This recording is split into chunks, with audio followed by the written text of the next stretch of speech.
We have to first go to Senator Mike Lee because I have to talk about this. The Defense Authorization Bill. Senator Mike Lee is the author of the book, The Freedom Agenda. He is one of, if you don't know him, he is one of the best on the Constitution, I believe, in all of Congress or the Senate. He's an amazing, amazing man. One of the good guys, one guy I truly trust. I've watched him like a hawk, and I think he's doing the right thing. When it comes to this Defense Authorization Bill, by the way, Mike, welcome to the program. Thank you very much, Glenn. Good to be here. When I look at this authorization bill, you can read it two ways, and that's my problem. Congressman Alan West was on yesterday. He supports it. Andrew Napolitano, I trust him. He's absolutely against it.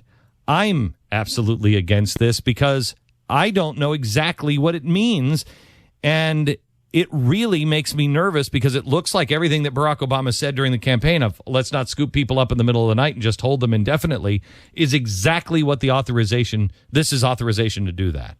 Am I wrong, Mike? You're not wrong, and that is especially troubling with regard to U.S. citizens. Look, it's one thing if we're doing this with prisoners of war captured overseas. On the battlefield. Non-U.S. citizens captured on the battlefield. It is quite another when, in theory, you could do this with a U.S. citizen captured within the territory of the United States of America. Does this bill not make the battlefield the United States of America as well, or the homeland? It's read to do precisely that, and that's exactly why I voted against it before, and that is also why I will vote against it again. If they clean up the language, Mike, because Alan West kept telling us he wanted the language cleaned up. Would you be for it if they cleaned up the language and made it more specific that it's Al Qaeda only? And you know what? It's a little ambiguous right now. If they protect citizens captured in the United States, that's one thing. Yeah. But it's quite another to just say we'll clean up the language a little bit because we know where ambiguity gets us in that moment. This is exactly why the American Revolution occurred. This is why we have something called the Fifth Amendment. This is why we have something called the Sixth Amendment. This is what we fought America's revolution over. We won that war. We shouldn't give this up. There's language in this bill, the people who are covered, including any person who has committed a belligerent act. What is a belligerent act? Something that the government deems to be a belligerent act and that a court is willing to go along with in a habeas corpus proceeding and say, that's crazy. Yeah, that's a belligerent act. Now, could a belligerent act be somebody speaking out against the president, let's say, on the radio? Well, government officials and members of Congress who are supportive of this measure right now would say, no way, absolutely not. Yeah, but were they forecast Sunstein as well? Yes, perhaps. But, we have to remember that our concerns here need to deal not just with the government we have today, but also with the government that we may have 5 years from now, 10, 15, 20 years from now. We can't assume that government will always be run by the angels that run our government today. I say that with some tongue-in-cheek reference. Listen, yeah, I know. This government, exactly the way with the people that are making up this government, may be the government for a very long time. And I say that without any tongue-in-cheek. This bill also includes this language. The people who are under the war, as described subsection A, may include the following: detention under the law of war without trial until the end of the hostilities authorized by the authorization for use of military force. So we've been in a 10-year war now. Right. This bill will allow you to take an American citizen, pick them up, hold them without charge or trial for a belligerent act until the hostilities are over, until the president says it's done. Indefinitely, without trial, until the end of hostilities. You're quoting from Section 1031 of the Act, and that is exactly why I'm so concerned about this. Until the end of hostilities. Well, if you ask those who were involved in this, those who were familiar with it, they'll be the first to acknowledge there's no end in sight. Not only has this war been going on for a decade, but no one can predict when or whether it's ever going to end. And so this is a real problem, and we've got to be concerned about it, not just because of what could happen today or what is happening now, but because of what will happen inevitably in the future, because it is unfortunately the nature and disposition of almost all people when they get this kind of power to abuse it. Okay. Senator Feinstein offered an amendment to the bill that would have altered Section 1031 as to say that U.S. citizens were not included in this bill. The amendment failed. Now, here's where it gets bizarre. Voting against the amendment were Jim DeMint, Pat Toomey, and Mark Rubio. Yeah. I was an original co-sponsor of this amendment. I fought tooth and nail to keep that amendment in there, fought tooth and nail to make sure we got a vote on it. I was very disappointed when some of my colleagues, some of whom you've mentioned, voted against it. Well, but wait a minute. Hang on just a second. Pat Toomey and Mark Rubio have great names, but I don't know them personally. I know Jim DeMint. I know Jim is not a coward. I know Jim believes in the Constitution. He believes in small government. He's not a progressive. Not to say the other two are. I just don't know them personally. I know Jim is a decent man.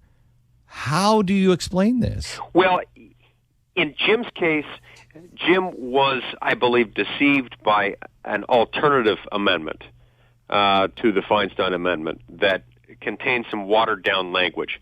He mistakenly believed that would actually do something, and he made a mistake. But look, are they talking about American citizens like Al Awlaki or whatever whom we just killed with a drone? Is that what they're worried about, not being able to get guys like that? Yes, they are. But there are ways of crafting language so that it doesn't have to extend that far.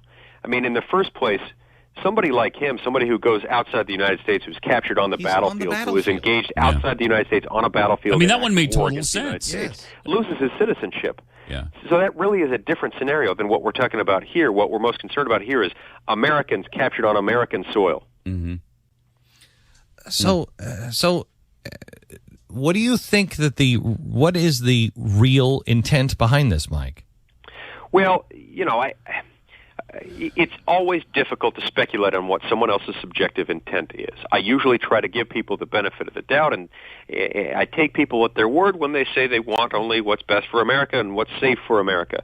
I fear, however, that regardless of how good their motives may be, and I'm willing to assume that they're good, they're overlooking the fact that there's very good reason why we have the Fifth Amendment and why we have the Sixth Amendment. There are some rules that we cannot bend. I've taken an oath to uphold the Constitution, and I'm not going to allow them, not without putting up a really big fight, to simply suspend our right to a grand jury indictment, to simply suspend our constitutional fundamental right to counsel and to a jury trial of our peers. And this is a real problem that Americans need to be focused on because our liberty, our safety, our prosperity as Americans depend on these virtues that we fought so hard over the last 2 centuries to protect. Do you think this will pass the House? And if it does go back and pass the House, will it pass the Senate? Yes.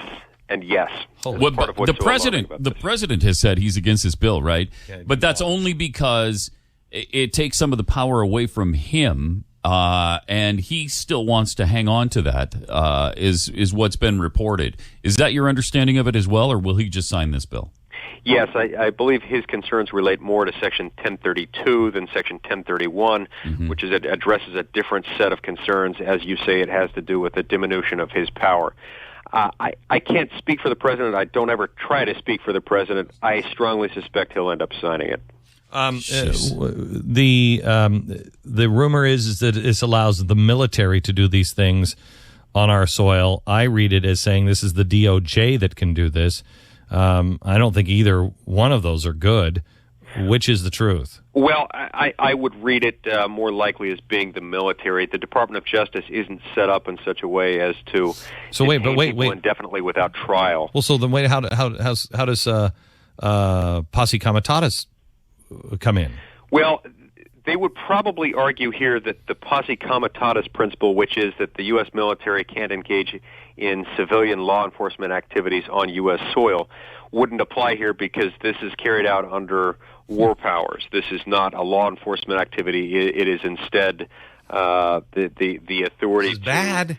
to prosecute. How bad is this, Mike? How bad is this?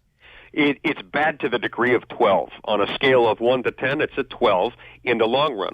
In the short run, I don't think there is cause for immediate alarm in the sense that I don't think they have a policy or a practice or an immediate plan to go up and start just rounding up political enemies of the president and incarcerating them indefinitely without... Now, wait a minute. You don't think that they have a plan, or you don't think that they will execute it immediately? Because I think there is a plan. Whether they would execute it immediately is still up for debate. Yeah. Well, look, fair enough. What I'm saying is one way or another. Fair enough. I don't think, Glenn, they may take you in, but they're not going to take Pat. Thank you. Good. I like that. This bill is fine. Wait a minute. Wait a There's minute. not a problem with First this bill. they came for Glenn, Pat. So, but the fact that the three of us will likely not be detained under these provisions, or anyone we know, doesn't mean we shouldn't be worried about it. No, I don't want anyone policy. detained. I don't want anyone detained. Except terrorists. No, I mean, Except terrorists. if they are in the United soil States, while engaged in acts of war against the United States. if they are in the United States, I want them tried in the United States. Yeah, I mean, if they are out in the battlefield, quite frankly, shoot them in the head. But if they are in the United States, I want a trial. If they are a citizen of the United States, the Constitution demands a trial. Mm-hmm. They are a citizen of the United States. It's true. It's crazy. It's crazy what they're doing. That's Mike? right. And this is one of those things that happens when we allow our government as a whole to get too big. Through a combination of massive scale deficit spending and a combination of Supreme Court opinions that give too much discretion to Congress to be able to expand our powers far beyond the war power, far beyond the trademark, copyright, patent, bankruptcy, letter of marque and reprisal power, to do anything and everything that in any way substantially affects interstate commerce. This is what's going to happen. These guys You're gonna get a power-hungry government. These guys won't even recognize that Occupy Wall Street is calling for the destruction of the United States. These are the same guys that are writing this bill and pushing it through that won't even say that Islamic terror is just that. Islamic terror. They won't even say that. But they want a bill that vaguely says we can pick United States citizens up off the streets here in America and hold them without a trial indefinitely until the end of hostilities. It's madness. It's madness, Mike. Madness. That might just as well say until the end of time. Yeah. Because we have no guarantee that there will be any difference between the end of hostilities and the end of time. Mike, thank you very much. Thank you. God bless you. Same to you. I will tell you, America, that a Nelson Mandela, if not just one, many Nelson Mandelas, will be held by this government. In this country, citizens will be held in this country. You give them this kind of power, it's only a matter of time and it's only a matter of emergencies.